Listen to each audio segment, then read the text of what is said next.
اعوذ باللہ من الشیطان الرجیم بسم اللہ الرحمن الرحیم۔ معزز سامعین، السلام علیکم ورحمۃ اللہ وبرکاتہ۔ دین محمد سوسائٹی میں خوش آمدید۔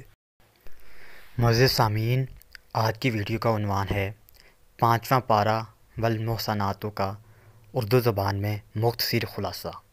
تو آئیے ویڈیو کی طرف آگے چلتے ہیں۔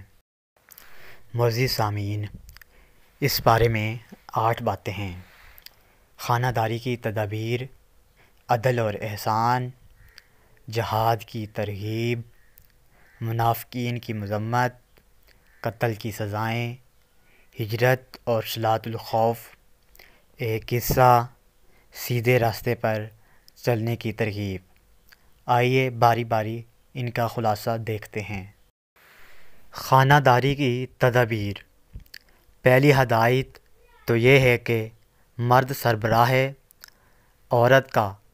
پھر نافرمان بیوی سے متعلق 3 تدبیر بتائی گئیں۔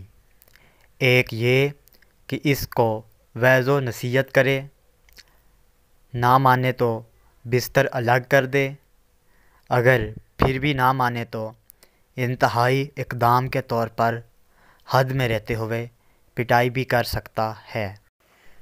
عدل و احسان۔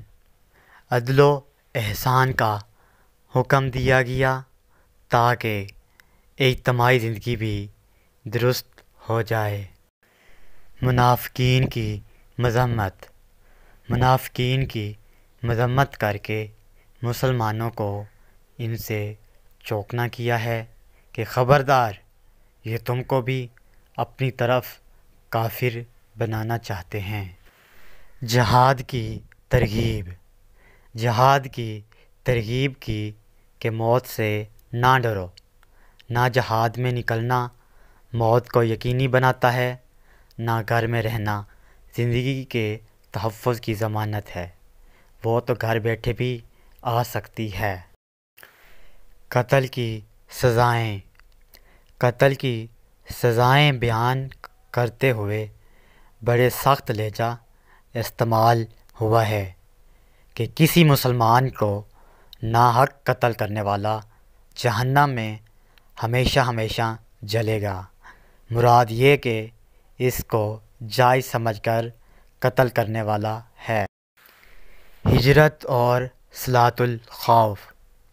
جہاد کی ترغیب دی تھی کہ اس میں ہجرت بھی کرنی پڑتی ہے، اور جہاد اور ہجرت میں نماز پڑھتے وقت دشمن کا خوف ہوتا ہے، اس لیے صلاۃ الخوف بیان ہوئی۔ ایک قصہ۔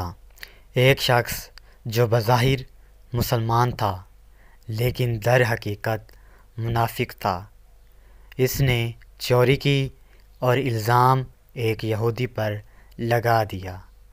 پیارے نبی صلی اللہ علیہ وآلہ وسلم تک یہ واقعہ پہنچا۔ پیارے محمد صلی اللہ علیہ وآلہ وسلم یہودی کے خلاف فیصلہ دینے ہی والے تھے کہ یہ آیت نازل ہو گئی۔ اللہ پاک نے بتا دیا کہ چور وہ مسلمان نما منافق ہے، چنانچہ وہ چور مکہ بھاگ گیا اور کھلا کافر بن گیا۔ سیدھے راستے پر چلنے کی ترغیب۔ شیطان کی اطاعت سے بچو، وہ گمراہ کن ہے۔ ابو الانبیاء ابراہیم علیہ السلام کی اتباع کرو، عورتوں کے حقوق ادا کرو، منافقین کے لیے سخت عذاب ہے۔ معزز سامعین، آج ہمارا 5واں پارہ والمحصنات کا اردو زبان میں خلاصہ بھی مکمل ہوا۔ مزید کے لیے ہم سے جڑے رہیے۔ اللہ پاک آپ کو خوش رکھے۔ جزاک اللہ خیرہ۔ اللہ حافظ۔